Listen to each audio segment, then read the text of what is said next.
Génesis capítulo 25. Hemos visto ya cómo ya en su vejez Abraham se preocupa por su hijo Isaac y envía a uno de sus siervos, probablemente Eleazar u otro, que estaba a cargo era el administrador de los bienes de Abraham y el de confianza. Lo envía a su tierra de donde salió, en donde estaban sus parientes, para que busque esposa para su hijo Isaac, porque no quería que tomara él mujeres de la zona donde estaban. Y la razón era porque pues había mucha idolatría y no tenía confianza Abraham, y muy correctamente, de tomar una mujer de ahí. Entonces el siervo se va con la bendición de Abraham. Abraham le dice que el ángel del Señor va a ir delante de él para encontrar a la esposa, y es una historia de amor muy especial porque vemos cómo el Señor interviene en todos los detalles para escoger la mujer que va a ser para Isaac. Hay muchas personas que cuando se van a casar están esperando que Dios ponga delante de ellos a la persona adecuada para casarse, y muchas veces el Señor lo hace, y es sabio esperar en Dios para que Él nos dirija con sabiduría con la persona que nos debemos casar. Pero eso no nos quita a nosotros de la responsabilidad de amar a nuestras esposas. Yo he escuchado a veces el pretexto de alguno que dice, bueno, es que yo me casé con esta mujer por presión, porque así nos hicieron sentir que realmente era la mujer para mí y yo era el hombre para ella, y fue tanto por presión de otros y no porque yo estuviese realmente enamorado, y no es la mujer que Dios tenía para mí, así que por lo tanto me divorcio y ahora me voy a buscar a la que Dios sí me va a dar. Y eso, pues la Biblia no lo dice.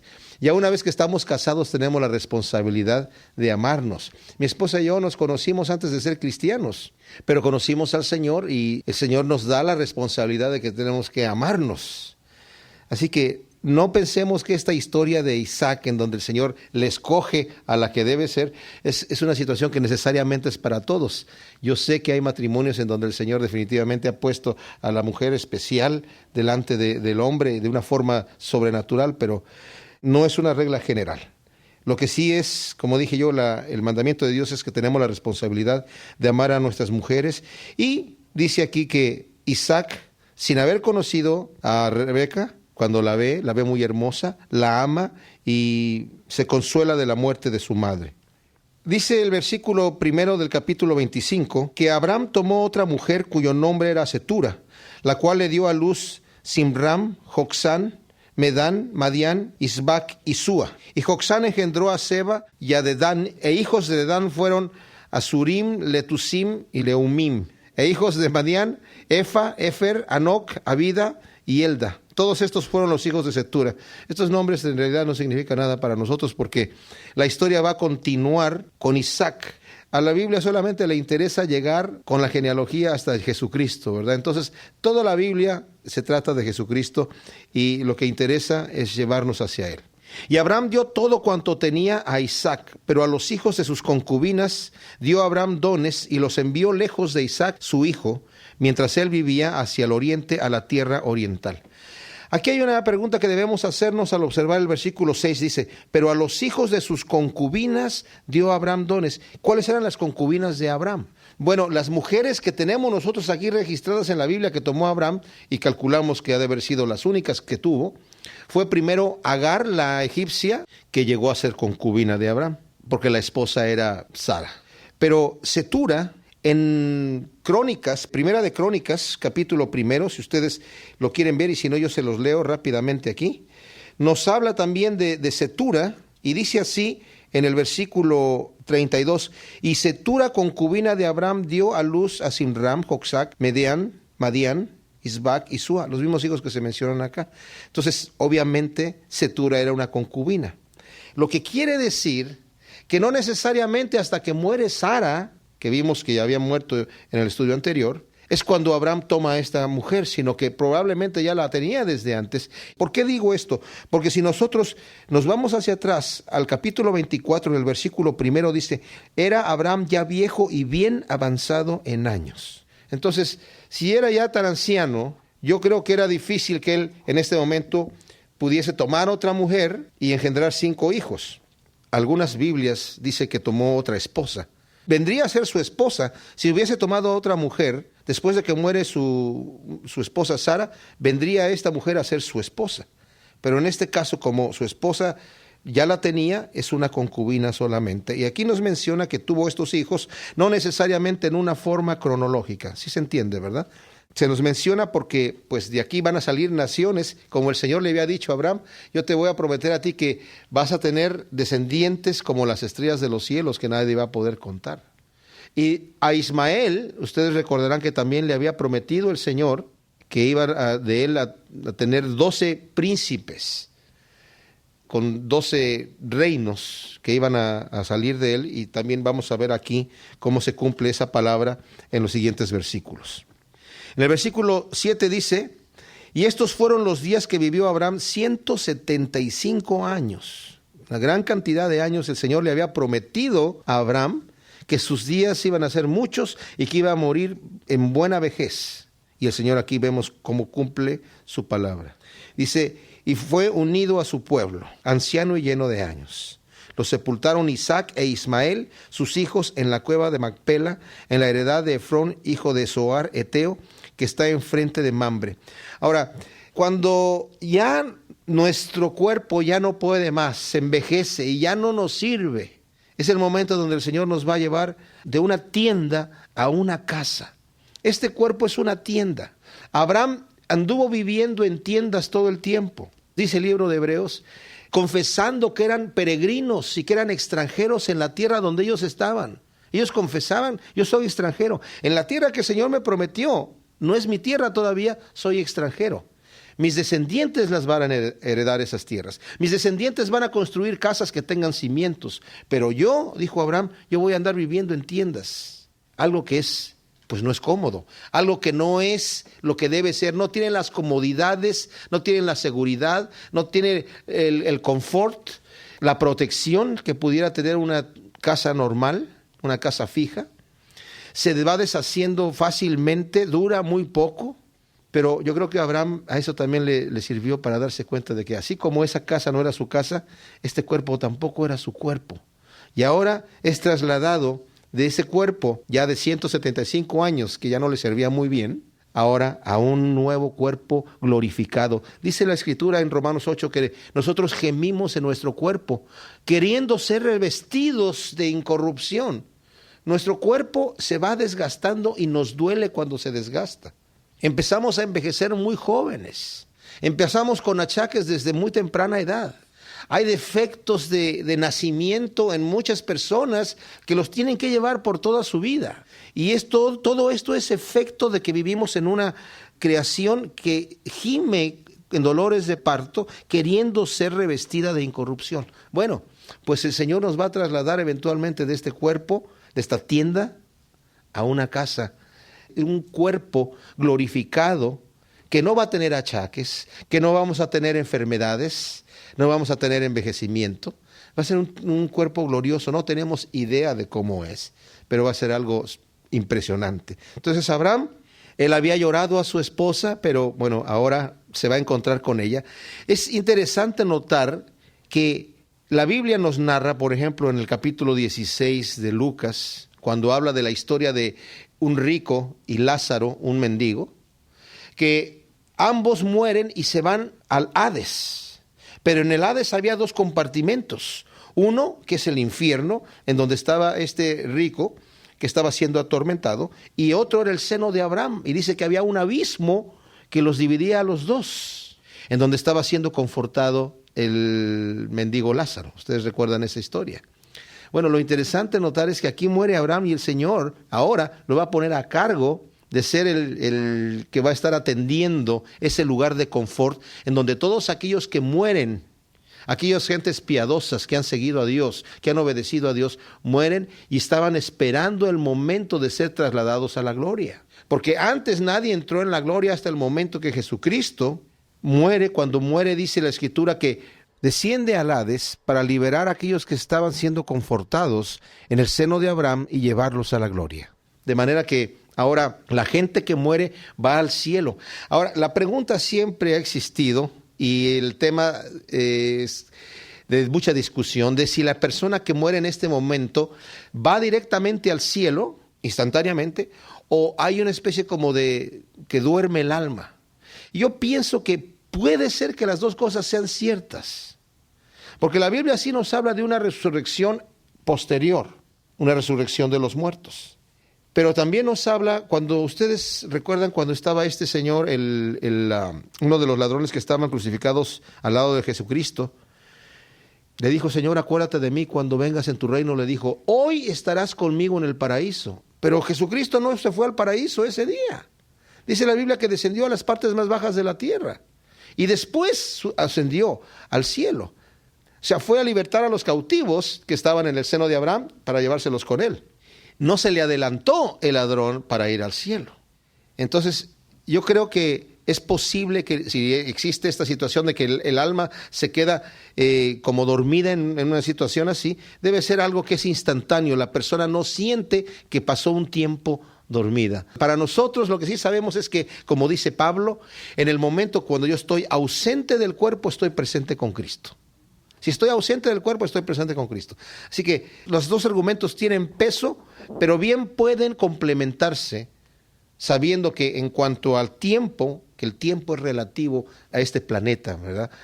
En nuestro caso aquí, los días y los años. Es relativo al movimiento del universo. Cuando entramos a la eternidad, el tiempo ya no existe. Entonces, en el momento que yo muero, en cuanto a lo que yo siento, no es que hay un tiempo donde estoy esperando, sino muero y estoy presente inmediatamente con el Señor. Así que Abraham lo van a enterrar, y notemos que se junta Isaac e Ismael para enterrar a su padre. Eso es bastante significativo debido a que pues siempre van a estar en conflicto, y me imagino que había una cierta tensión, pero en este momento se quita todo tipo de tensión. Isaac tiene 75 años, Ismael tiene 89 años cuando van a enterrar a su padre, y lo entierran en la cueva que había comprado Abraham de Efrón, hijo de Zoar, el eteo, que estaba enfrente del Mamre, donde estaba también enterrada su esposa Sara. Esa heredad que compró Abraham de los hijos de Ed, dice el versículo 10, y ahí fue sepultado Abraham y Sara su mujer. Y sucedió después de muerto Abraham, que Dios bendijo a Isaac su hijo, y habitó Isaac junto al pozo del viviente que me ve. Este es el pozo en donde ustedes recordarán cuando huyó Agar, la egipcia, la sierva de Sara, porque Sara empezó con mano dura a tratarla duramente, porque la egipcia se estaba en cierta forma un poco burlando de Sara, porque ella sí podía tener hijos y Sara no. Entonces Sara le empezó a cargar la mano y ella huye, y llega un momento en donde están en el desierto y seguramente estaba Ismael deshidratado y ella veía que iba a morir y se alejó de él, lo dejó a distancia, dijo: porque no quiero ver cuando muera. Cuando se le aparece el Señor y le dice que por qué estaba huyendo, y le muestra un pozo. Beben, se reaniman, reviven, ¿verdad? Y el Señor le hace la promesa allí de que a Agar, de que Ismael va a ser un hombre que va a ser fuerte y que 12 príncipes van a nacer de él. Y ahí ese lugar, en este lugar es en donde ya se había movido Isaac. No nos narra la Biblia de la relación que tuvo Isaac con Abraham una vez que ya se casa. Aquí aparentemente, bueno, ya muere Abraham, y luego vamos a ver la vida de Isaac, pero hay un detalle: no es cronológico este asunto, porque Abraham muere a los 175 años. Todavía alcanza a ver a sus nietos hasta la edad de 15 años. Cuando muere Abraham. Así que aquí simplemente nos está diciendo cómo es la situación, sin necesidad de que sea cronológica el relato que estamos viendo aquí. Estos son los descendientes de Ismael, hijo de Abraham, a quien le dio luz Agar, egipcia, sierva de Sara. Aquí son los príncipes que dije yo que había prometido.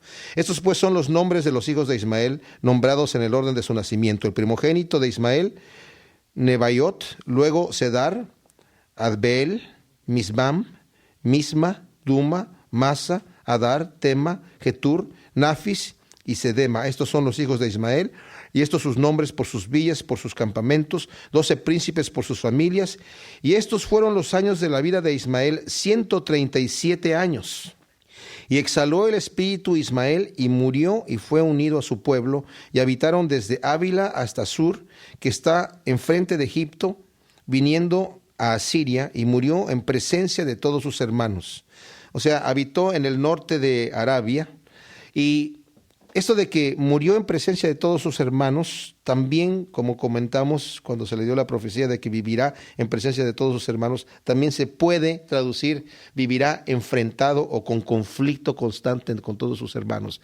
Así que la traducción puede ser de las dos maneras. No sabemos exactamente qué es lo que quiso decir. Sabemos que murió en presencia de todos sus hermanos, pero también sabemos que las naciones árabes han tenido mucho conflicto.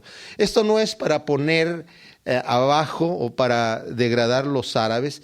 Yo en mi descendencia tengo un poco de árabe también, tengo algo de judío, así que tengo dos naciones en conflicto dentro de mí también. Y tengo una mezcla muy grande, ¿verdad? De francés, español, de mexicano, irlandés, etc. Nos dice el versículo 19, estos son los descendientes de Isaac, hijo de Abraham. Abraham engendró a Isaac, y era Isaac de 40 años cuando tomó por mujer a Rebeca, hija de Betuel, arameo, de Padán Aram, hermana de Labán, arameo. Y oró Isaac a Jehová su mujer, que era estéril, y lo aceptó Jehová, y concibió Rebeca su mujer. Y los hijos luchaban dentro de ella, y dijo, si es así, ¿para qué vivo yo? Y fue a consultar a Jehová, y le respondió Jehová, 2 naciones hay en tu seno, y 2 pueblos serán divididos desde tus entrañas. El un pueblo será más fuerte que el otro pueblo, y el mayor servirá al menor. Nos va a decir más adelante en el versículo 26, que cuando nace Esaú y Jacob, Isaac es de 60 años. Estuvo casado por durante 20 años. ¿Se imaginan ustedes la prueba? Él sabía, porque se le había dicho a Abraham, que a través de la descendencia de Isaac, aunque Abraham tenía otros hijos, tenía a Ismael, y seguramente algunos de los de Cetura también ya estaban allí, le había dicho que en él iba a ser la promesa que Dios iba a cumplir, de que en tu simiente van a ser benditas todas las naciones, en tu simiente. Y en esta simiente era la simiente que iba a venir, Jesucristo, a través de Isaac. Él lo sabía, pero estaban pasando los años y no pasaba nada. Afortunadamente, me imagino yo, que Abraham ha de haber contado todas las historias que le sucedieron en todo su caminar a su hijo.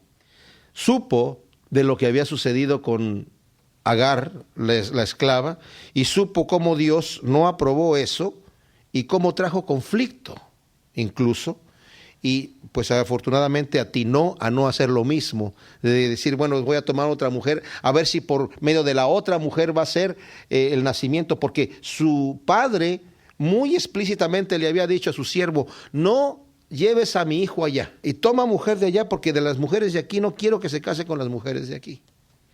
Porque sabía Abraham que tenía que guardar la línea para la simiente que iba a ser Jesucristo más adelante.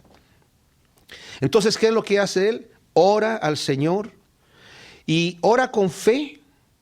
No vamos a ver mucho de la vida de Isaac aquí, pero vemos aquí que tiene la fe de orar y ruega al Señor por su mujer que está estéril, y el Señor escucha la oración y concibe su mujer. Y no solamente concibe, sino que tiene gemelos. Pero estos gemelos están luchando entre sí y ella se da cuenta que hay un conflicto, que hay una lucha. Nos podemos imaginar qué sentirá un bebé antes de nacer. ¿Qué sentimientos tendrá? Pues no sabemos, porque no nos podemos acordar.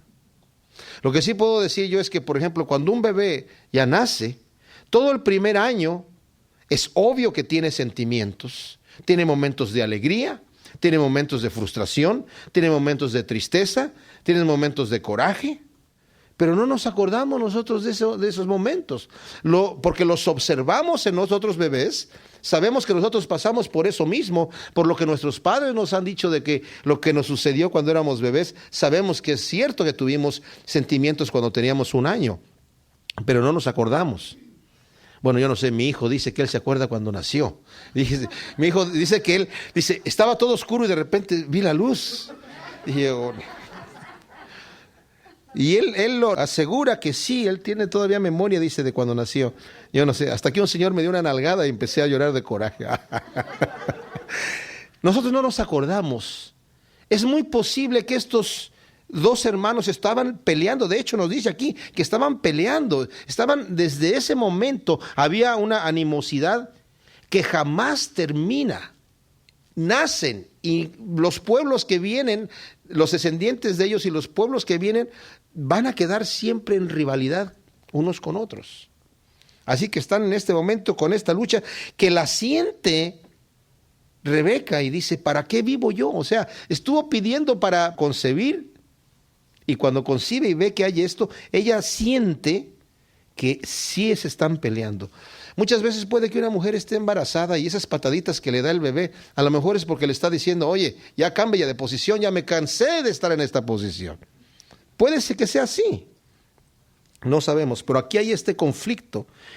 Entonces el Señor, y esto es interesante e importante, le da el mensaje de lo que está sucediendo a Rebeca. ¿Por qué es interesante?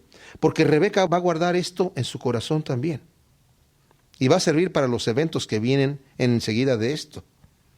2 naciones, le dice el Señor, hay en tu seno, y 2 pueblos serán divididos desde tus entrañas. El un pueblo será más fuerte que el otro pueblo, y el mayor servirá al menor. En Romanos capítulo 9 se nos habla detalladamente de este asunto, cómo es que el Señor los escoge aún antes de que nazcan. Pero no es porque Dios sea arbitrario, porque como Dios ya conoce el futuro, sabe qué acciones va a tomar Esaú y sabe qué acciones va a tomar Jacob. Así que desde antemano los escoge. Y él declara, el mayor servirá al menor. ¿Cuál va a ser el que va a ser el pueblo fuerte? Pues el del menor. Cuando se cumplieron sus días para dar a luz, he aquí que había gemelos en su vientre, y salió el primero rubio, o pelirrojo literalmente, y era todo velludo como una pelliza, como un abrigo, y llamaron su nombre Esaú, que significa peludo. Imagínense, lo vieron peludo y le dijeron, pues se va a llamar así, peludo.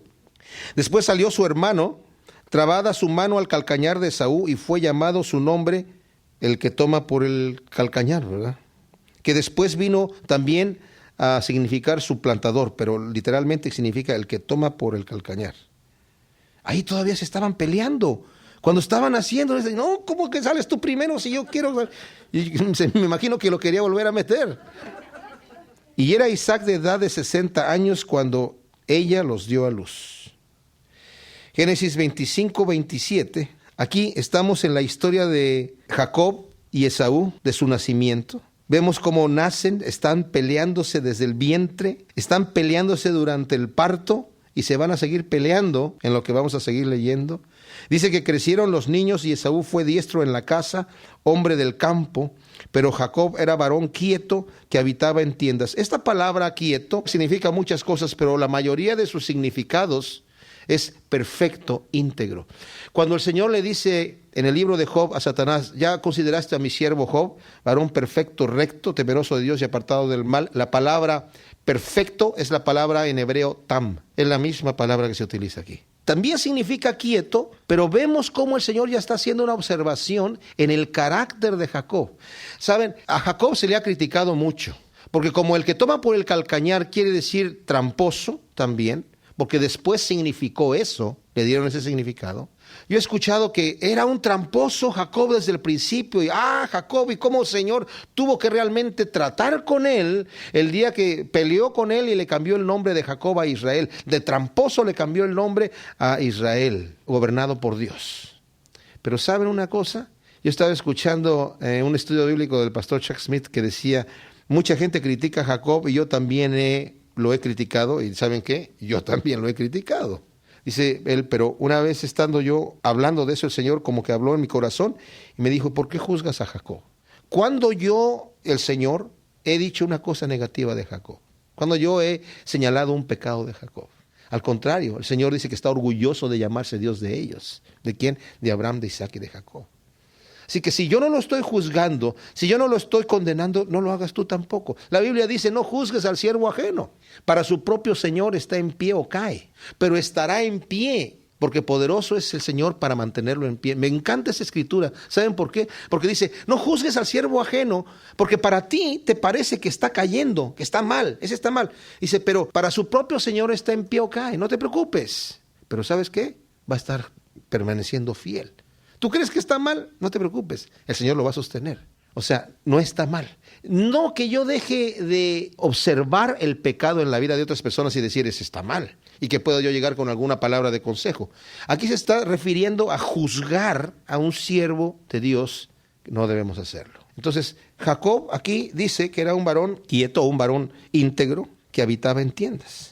Y amó Isaac a Esaú porque comía de su casa, mas Rebeca amaba a Jacob.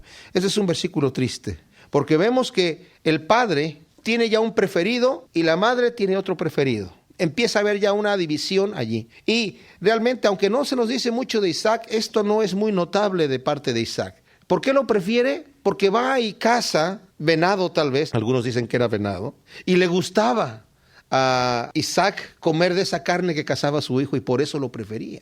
Pero hay un detalle aquí. El Señor le había dicho a Rebeca que él estaba escogiendo a uno sobre el otro. Isaac parece que empieza como a rebelarse un poquito a esto, pareciera, o a no prestar atención, que quiere decir, si este es el preferido, este es el primogénito. Ese es por medio del cual va a venir la promesa de Dios.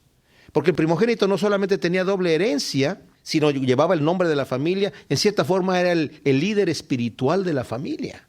De hecho, vamos a ver más adelante, cuando lleguemos al capítulo 27, que Jacob le roba la primogenitura, de alguna manera hace un juego ahí, una trampa a su hermano, para que su papá, que había quedado ciego, le dé la bendición de la primogenitura, porque su papá tenía toda la intención de darle esa bendición a Esaú.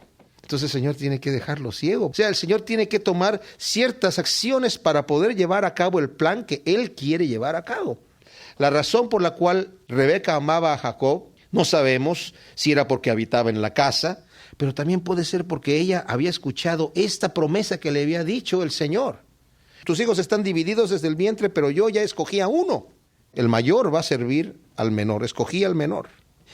Y guisó Jacob un potaje, y volviendo Esaú del campo cansado, dijo a Jacob, te ruego que me des a comer de ese guiso rojo, pues estoy muy cansado, por tanto fue llamado su nombre Edom.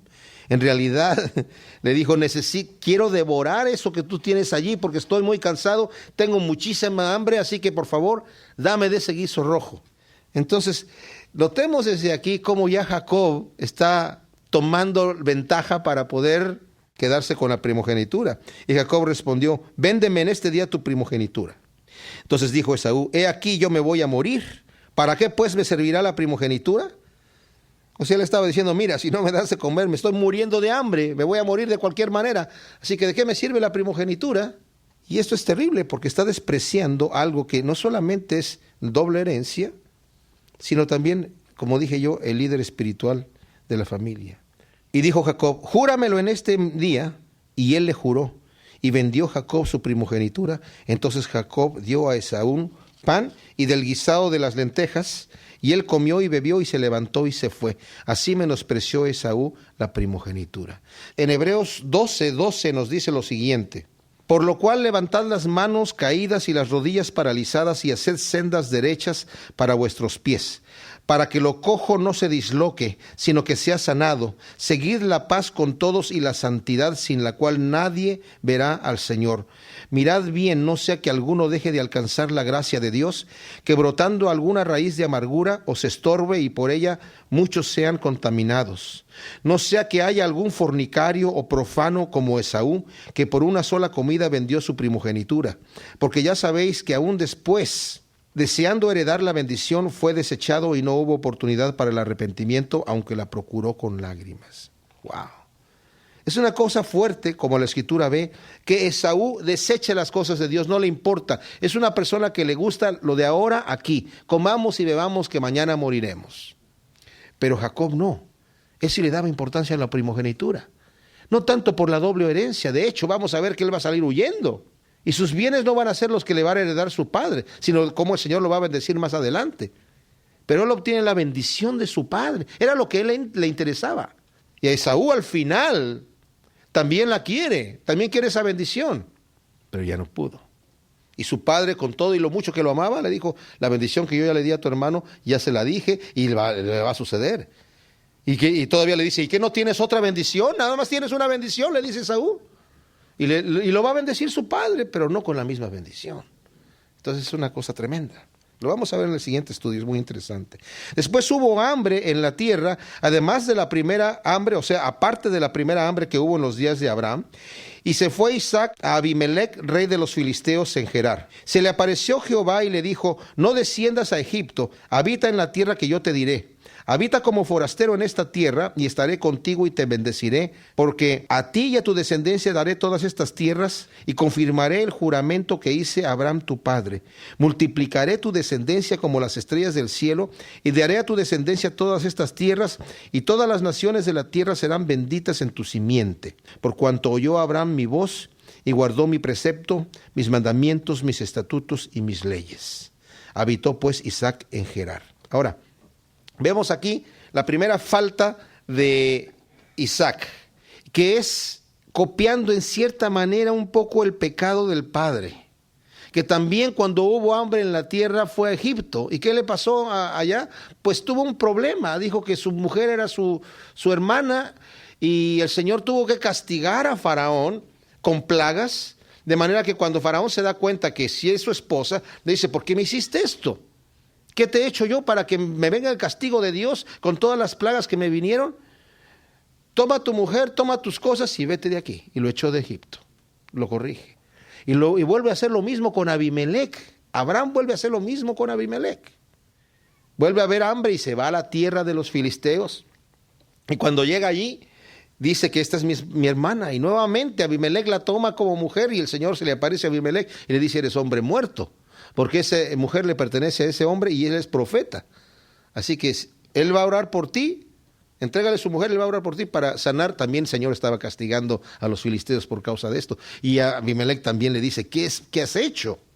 O sea, no fue una buena acción, fue una falta de fe, porque si el Señor le había dicho: quédate aquí que yo te voy a bendecir, quédate allí. Si hay hambre en la tierra, Señor, hay hambre, ¿qué hago? Pero tomó acción por su propia cuenta, y es lo mismo que está haciendo aquí. Ahora el Señor se le aparece y le dice: no te vayas a Egipto, que quiere decir que iba rumbo a Egipto.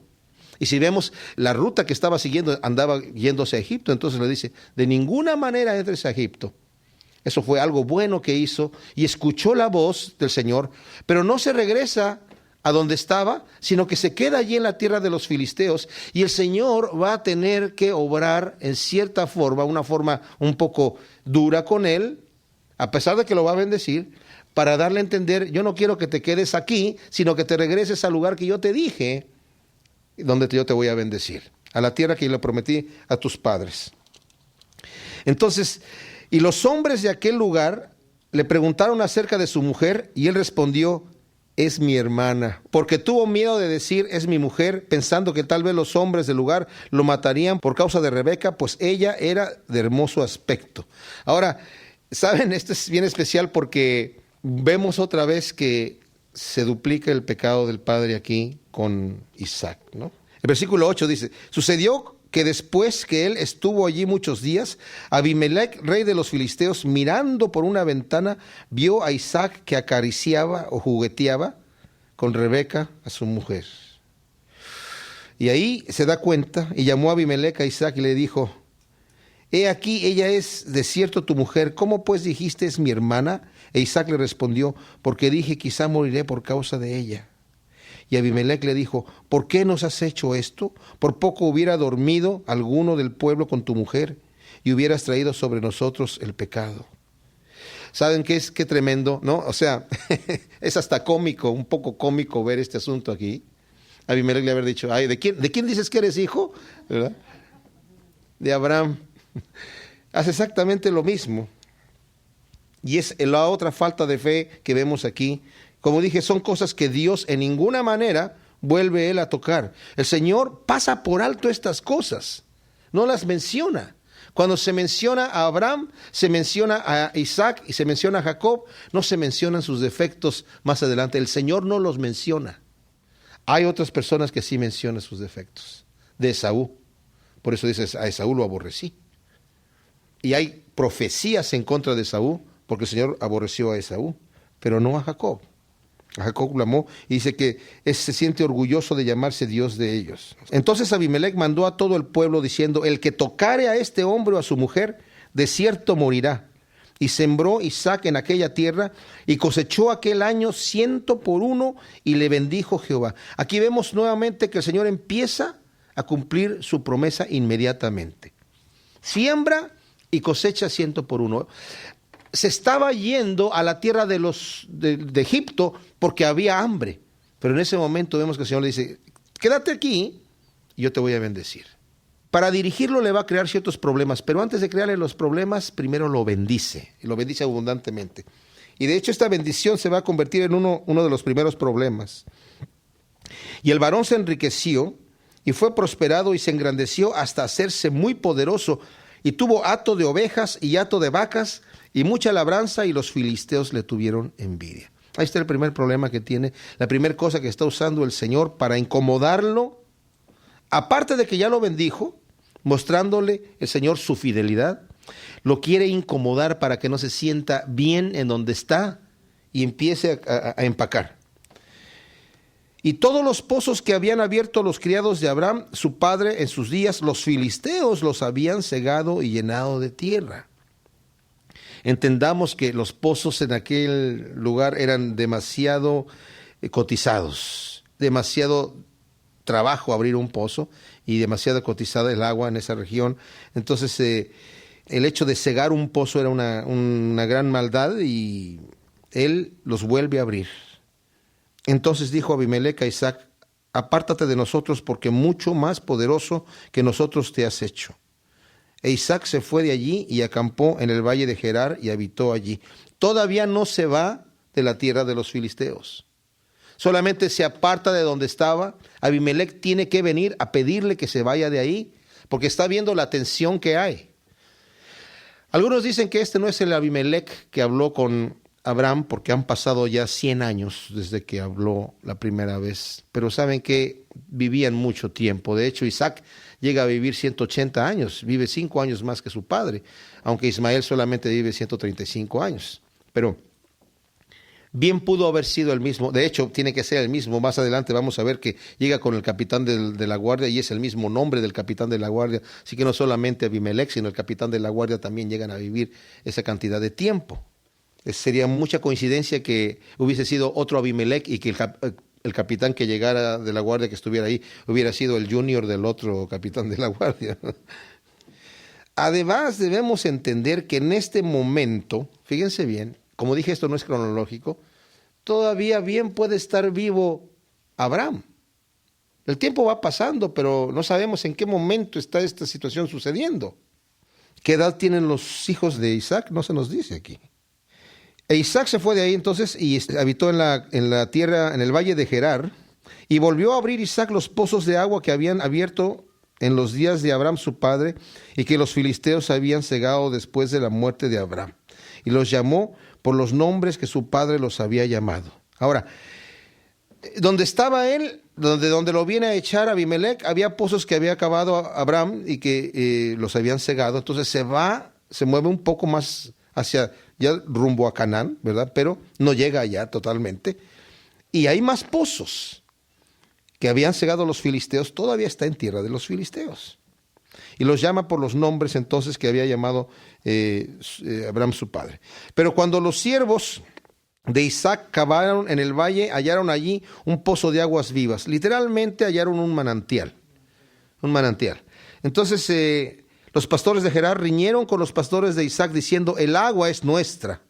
Por esto llamó el nombre del pozo Esek, que significa contención, porque habían altercado con él. Y abrieron otro pozo y también riñeron sobre él, y llamó su nombre Sitna, que significa enemistad.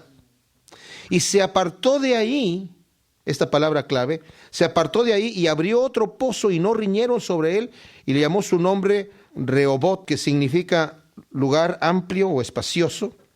Y dijo, porque ahora Jehová nos ha prosperado y fructificaremos en la tierra. Y de allí subió a Beerseba. Y ya llega entonces al lugar donde debía estar. Vemos cómo el Señor entonces está utilizando este conflicto que hay con los filisteos para guiar a Isaac a la tierra prometida, a la tierra donde él quiere que esté. Él quiere que habite, y va a habitar como forastero también, porque esta tierra no la van a heredar la descendencia hasta después que Jacob ya en su vejez, se va a ir a vivir a Egipto porque va a haber un hambre en toda la tierra. José va a estar en Egipto. Y después que llegan 80 personas allí a Egipto, allí el Señor utiliza a Egipto como el vientre materno que va a dar nacimiento a la nación de Israel. 400 años más tarde van a salir de allí como cerca de 3 a 4 millones de personas rumbo a la tierra prometida. Y ese momento es cuando van a heredar la tierra que el Señor les había prometido a este mismo lugar otra vez. Que fue una visión que también el Señor le mostró a Abraham cuando le hizo la promesa, ¿verdad? Tu descendencia va a pasar 400 años de problema en la esclavitud en Egipto, pero yo también ya juzgué a esa nación que les ha creado el problema. Entonces aquí vemos que el Señor utiliza estas situaciones para llevar a Isaac al lugar donde él quería que viviera, en Berseba. Y no se mueve mucho de ahí, se establece. Y se le apareció Jehová aquella noche, la segunda vez que se le aparece, y le dice: yo soy el Dios de Abraham tu padre, no temas porque yo estoy contigo y te bendeciré, y multiplicaré tu descendencia por amor de Abraham mi siervo. Y edificó allí un altar e invocó el nombre de Jehová, y plantó ahí su tienda, y abrieron ahí los siervos de Isaac un pozo. Entonces ya está establecido, ya tienen un pozo, el Señor nuevamente les dice que lo va a bendecir y lo va a multiplicar y lo va a hacer poderoso en gran manera. Y cuando esto sucede, versículo 26, Abimelech vino a él desde Gerar, y a Usat, amigo suyo, y Ficol, capitán de su ejército, y les dijo Isaac: ¿por qué venís a mí? Pues que me habéis aborrecido y me echasteis de entre vosotros. Y ellos respondieron: hemos visto que Jehová está contigo, y dijimos: haya ahora juramento entre nosotros, entre tú y nosotros, y haremos pacto contigo, que no nos hagas mal, como nosotros no te hemos tocado, y como solamente te hemos hecho bien, y te enviamos en paz, tú eres ahora bendito de Jehová. Qué especial que Abimelech se da cuenta de esto, de cómo el Señor ya ha escogido a Abraham, y también ha escogido a Isaac, porque ven que el Señor los está bendiciendo. Qué importante. Saben, vimos los errores de Isaac, pero también tenemos que ver las virtudes. Es importante y es emocionante cuando la gente puede ver por nuestro testimonio que Dios está con nosotros. Así como Potifar va a ver que Jehová está con José. El Dios de José está con él, porque donde pone la mano todo le sale bien. Dios lo bendice. Y qué hermoso es cuando tenemos una relación con el Señor tan estrecha que la gente se da cuenta que Dios está con nosotros, ¿verdad? Podemos ser así de testimonio, y lo reconoce Abimelech y va y hace paz. Dice: porque este hombre se está haciendo poderoso en gran manera, es una persona noble, y yo no quiero que vaya a haber conflicto. Ya había hecho este pacto con Abraham. Y le dijo: para que tú no nos hagas daño, ni tu descendencia le haga daño a nuestros hijos y a nuestros nietos, a toda nuestra descendencia. Por favor, trátanos bien. Pero no todos los reyes de los filisteos van a tener este temor del Señor, y va a haber el conflicto más adelante, cuando llegan a la tierra prometida los israelitas. Entonces, él les hizo banquete, y comieron y bebieron, y se levantaron de madrugada, y juraron el uno al otro, e Isaac los despidió, y ellos se despidieron de él en paz. Fíjense que aquí no hay el argumento que sacó Abraham, que había dicho: bueno, sí, pero es que hay unos pozos que tus siervos me han quitado, y él dijo: bueno, yo no he sabido qué pozos hayan sido. Pero notemos que en aquel entonces Abimelech le había permitido a Abraham: vive en el lugar que tú quieras. Entonces le pertenecían esos pozos a Abraham. Pero ahora que ya no estaba viviendo ahí Abraham, los filisteos decían: esa es agua nuestra, nos pertenece, está en nuestro territorio. Entonces Abimelech le tiene que decir: por favor, vete de aquí. Y se va yendo, bueno, hasta que llega a Berseba y se establece ahí. Y aquel día sucedió que vinieron los criados de Isaac y le dieron nuevas acerca del pozo que habían abierto, y le dijeron: hemos hallado agua. Y lo llamó Seba. Por esta causa el nombre de aquella ciudad es Berseba hasta el día de hoy. Y cuando Esaú era de 40 años, tomó por mujer a Judit, hija de Beeri, Eteo, y a Basemat, hija de Elón, Eteo, y fueron amargura de espíritu para Isaac y para Rebeca. Qué terrible. Saben, aquí él está tomando hijas de los Eteos, obviamente mujeres con otras costumbres, idólatras, Y Isaac estaba pensando, este es mi primogénito por medio del cual va a venir la descendencia, la bendición de Dios, por el simiente que va a ser bendita a todas las naciones, pero está tomando mujeres idólatras. Entonces ahí hay una aflicción de espíritu, no solamente para Isaac, sino también para Rebeca, que me imagino que estas dos nueras fueron de bastante conflicto para ellos. Gracias te damos, Señor, por tu palabra. Realmente vemos el ejemplo de tu fidelidad en la vida de Abraham, en la vida de Isaac, de Jacob, y como tú has prometido a todos aquellos que somos descendientes espirituales de Abraham, Señor, por medio de la fe, por medio de la promesa. Señor, gracias por tus promesas y queremos confiar en ti, Señor, como confió Abraham, como confió Isaac y Jacob, Señor. Te damos gracias en el nombre de Cristo Jesús. Amén.